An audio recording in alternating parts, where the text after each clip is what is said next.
We're meeting today with Tom St. George of Wyndham Tech. He's the media specialist here. And Tom, I understand you have a guest and a celebration. Can you tell us about this? Yes, today we were able to celebrate a large donation of cookbooks from Miss Susan Bartholomew from Mansfield.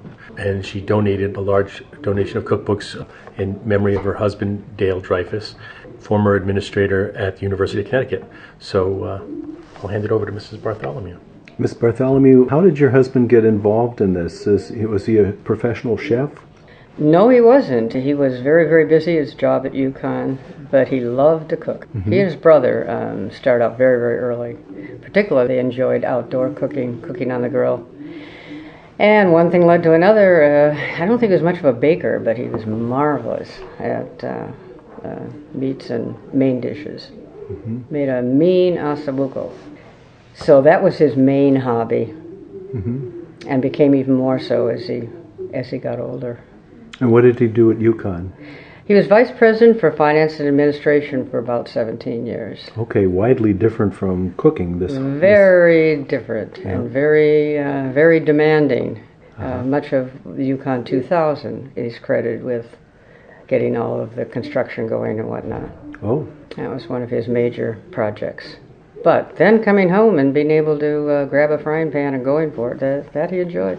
Uh-huh. He was a big cast iron fan, by the way, too. My wife is a cast iron fan, yes. Some 80 pieces. Now, I never mentioned that one to you. But to get one of those heavy frying pans out and cook, that was for him therapy. And you mentioned that he had a physical impairment later on in life. Actually, at his prime. He was in his mid-50s, and all was career-wise and everything else very set and looking very good. And he suddenly became paralyzed with something called TM. It's a cousin to MS, which people hear about a lot. This other is very rare. And so one day he was representing the university at a conference in California, and the next day he was at Yale New Haven and paralyzed. Mm-hmm. So it made for a lot of adjustments and a lot of changes in what you were looking for. The cooking became a terrific, as I say, really for him was therapy. So he was still able to cook then? Absolutely. Uh-huh. It was a paraplegic. So we're talking waist down, just no functioning whatsoever. Mm-hmm. But very good upper body strength and big guy. He started cooking seriously once he got stuck in a wheelchair.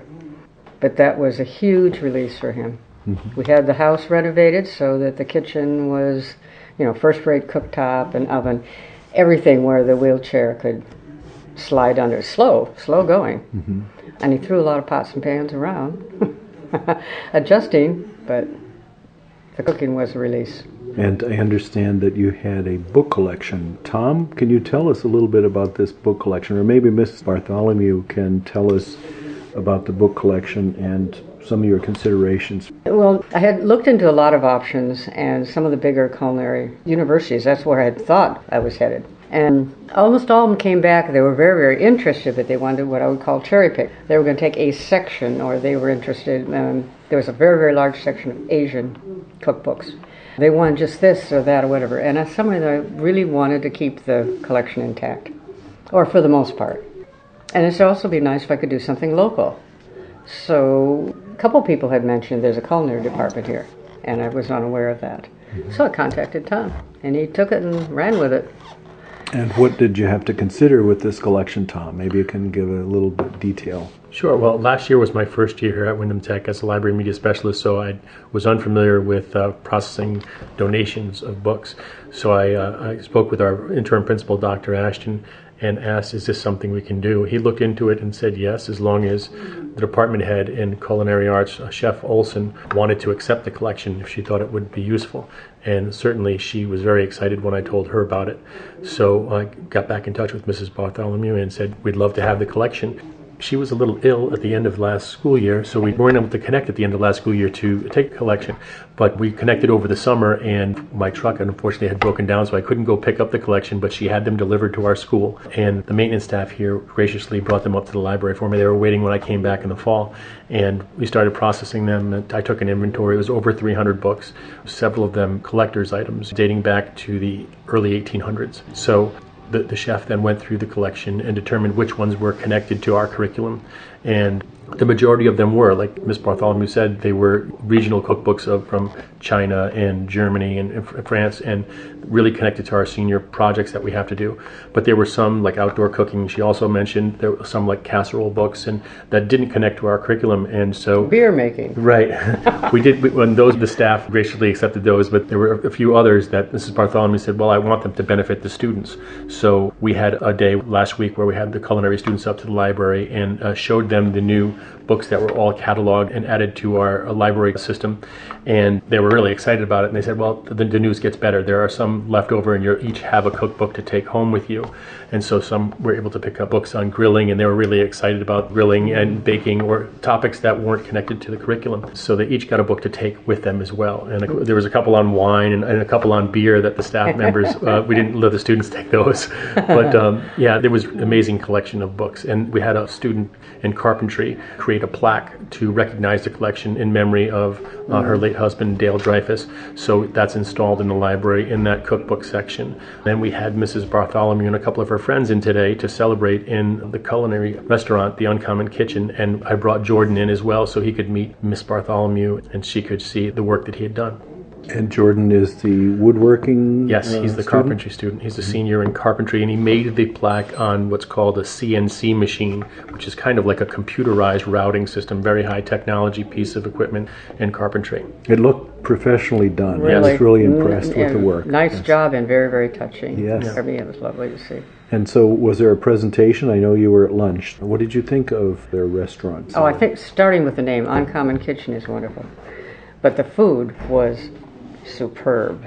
Absolutely marvelous. We'll be back. I'll bring my friends back. And it was nice to meet Chef Olson. She's good stuff. I think we often take food for granted. One, because in many cases it's prepared. There are a lot of fast food restaurants, and many of us are in a hurry, so we just don't think about food. I didn't think about food for the longest time until my wife was expecting, and then I had to cook for her. But basically it was meatloaf and mashed potatoes from a box. So, and I've graduated from that. Now I can make real potatoes. Great. And my wife complains that I use too many vegetables. She doesn't think that's appropriate. But nevertheless, I've learned to... Health-wise, that's probably all I can't good. say that I've learned to cook so much as that I can make something to eat. Yeah. I think there is a distinction between making something to eat and being a cook. And you were able to enjoy your husband's cooking. And can you tell us a little bit about some of the dishes that he prepared? Well, he was partial to German food, which again, you're mentioning the differences with spouses and food likes. Oxtails, for example. I mean, it's just the most, it sounds awful, it's just superb. Absolutely superb when it's done right. That was one of his favorites. And he had a number of casseroles. Some of them were terrific, and some of them I think were probably didn't belong on the menu. He experimented a lot. He liked to experiment. But he was an ace at selecting meats and knowing what cuts he was looking at, whether it was good quality and whatnot, which is not my strong suit. In terms of the marbling effect Absolutely. or the tenderness? Absolutely. And what you'd use where and whatever. I mean, for example, a hamburger, I might go get a better cut because that would seem to me once you chop it up, you get a better meat. No. I learned a lot. I learned a lot about cooking from him. And he loved vegetables. That's not my favorite. I like fruits, but he did good stuff with vegetables. Eggplant. Oh, yes. And I've always marveled. I hear so many people talk and rave about eggplant. I've tried a couple of different things with my daughter. We can never make it work. It well, never did you tastes start good. with the eggplant itself? Yes. And the layering with paper, all the things you have to do to process it before you use it. I imagine there has to be some other ingredient because that just does not appeal to me. It can be on mush, its own. otherwise it can be Yes, most a unfortunate. sticky kind of mush, yeah. Yeah, right. And I'm sorry to all the listeners who taffy, love it, but I haven't found the right recipe for that yet. Well, I think the answer is the preparation of the eggplant. There must have been a book there on it somewhere, right? I'm sure there is. I know there was. I think it was called Artichoke Heads or something. There was in there, though. I think it was in that book. Oh, I forgot to mention, there's a blog, too. I started a blog.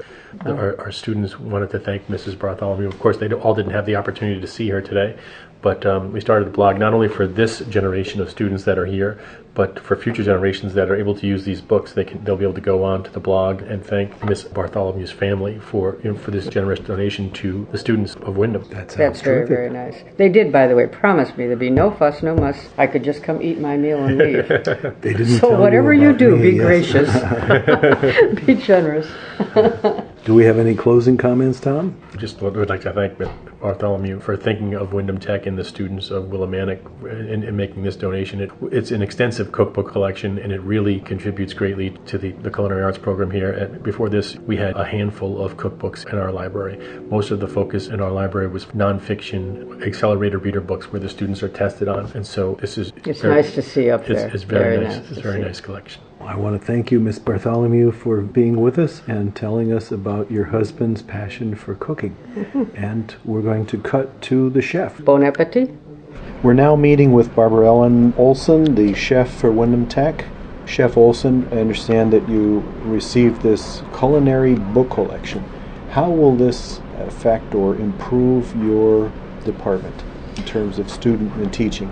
Well, we already are reaping the benefits of this very generous collection. Our students are very involved right now in their Senior Culinary Arts project, which is where they actually build their own restaurant from the ground up, and it's based on a thematic menu on international cooking. So they each choose something different from a different menu from a different country. And that collection is chock-a-block full of international content. Mrs. Bartholomew's collection has Portugal and Ireland and Polynesian food, Italian, books from all over. And our students are already diving into these books and pulling out recipes that would help fill out their thematic menu. And they'll actually be able to practice these menu items and execute them in the restaurant for their big practical final at the end of the year, which is necessary for them to pass in order to graduate high school. You showed some examples of what the students have to do for the culinary arts class. Can you just give us an example of those? You mentioned you have to write a report. Yeah, like right here we've got a report that is based on Portugal, and they've got to basically include in their report cooking techniques that are unique to that country, a few different vegetables and fruits that are indigenous to that country, as well as a protein. And they've got to come up with some kind of a bread, a starch, and they have to take all of those requirements using classical knife cuts and mother sauces, and they have to incorporate that into a menu that includes an appetizer, a soup, a salad, an entree with a starch and a vegetable, as well as a bread, as well as a dessert offering. Many of them also go above and beyond and come up with some kind of a beverage that's unique to that country as well. Oh, it's almost like a cultural geography. It absolutely is. And some of the kids get so into this that they actually do the dining room, the table settings to match in alignment with their theme as well. So it's pretty exciting. They spend the entire year in their senior year preparing for this project. And our students stack up pretty well here. We've got so many different competing schools in the vocational technical high school system, so it's always fun for me to compare and contrast our students' performance as it relates to the rest of the schools in the state. I had no idea that there was so much involved in culinary arts. Sorry. I think that I, like many people, take food for granted. We just come to the table or try to browse out of the refrigerator or cabinet. Quite a bit different to hear someone, a professional, talk about serving food in this culinary arts program. How many students do you have in your... Each class size is different. Right now we have our exploratory freshmen. We're hoping for about 16 or 17 of them for it to be their first choice. And then we've got an extraordinarily small sophomore class of 9, but they pack a powerful punch, those 9. Sometimes there's strength and less is more, if you will. But then we have a class of 17 juniors and 16 seniors. So there could be 30-something students in the kitchen at any given time. But beyond just cooking, I think a lot of people, as you said, take for granted, just reach in and get something out of the refrigerator. So much of the American diet has evolved into convenience foods, which, a very small portion of our students' education has to address. But the Uncommon Kitchen, which is our restaurant that serves to the general public Tuesdays, Thursdays, and Fridays, it's an all-from-scratch kitchen. We're making our own stocks, we're making our own sauces, where the students are learning all the classical knife cuts. They're learning all about the different cooking techniques. We do not take anything pre-prepared out of a box and use it in our restaurant. It's all from scratch. The curriculum that I'm implementing here at the school is in alignment with the curriculum they're teaching at Culinary Institute of America in Hyde Park, New York, which is the Harvard of cooking schools, and Johnson & Wales, which is the Yale of cooking schools. So a lot of our students that decide to continue their education in culinary, post-secondary education in culinary arts, they're ready to go. I mean, they come back and thank me, saying that they were way ahead of their classmates in terms of being prepared. Their skills were already fine-tuned while the others were just learning. So it's validating when you hear that. Moreover, it's even more validating, too, when you can address an entire dining room of 40 people and everyone is just completely pleased with what they've just consumed and how it was prepared and how much they appreciate the students and how professional they are in their service, because it's a student-run facility. I mean, these students run the facility. I facilitate it, but they run it. It is completely student-driven, and from the butcher to the soup maker to the salad maker to the receiver to the steward to a maitre d' to the sous chef, they're the ones in there right now policing each other. And I can easily say I can be in this room with you and know that they're doing their jobs because they're motivated and professional. So they're learning business skills as well. Oh, yeah. Yeah, and I didn't realize that you were open to the public, I guess on a limited basis. So they would need to make reservations Yes. with you. Who Yeah. would they call? They would call me at 860-456-3879, extension 333. I'm a busy lady, so I can't always be by the phone, but if you leave a message, I will call you back. And students do take reservations as well. I see. Do you have anything online or through the web where people can... We're going in that direction, but we're not there yet. A lot of times, too, because we're an institution, a school, our menu can change based on the snowstorm or inclement weather, a delay, a cancellation, a change in my delivery date, things of that nature. So I try to stay as flexible as possible and just say most Tuesdays, Thursdays, and Fridays we're open, and then kind of roll with it as we go, because anything can turn on a dime. Again, That's true, yeah. If the soup was butternut squash and I had a student fail to make that soup up to the caliber that we want, it might have to change to cream of potato soup in about 5 minutes. I see. So I have to always stay very flexible and be prepared for change if ever necessary. I always have a couple of plan Bs going on. Well, thank you very much, Chef Olson, for talking with us. Oh, you're most welcome. It's been a pleasure.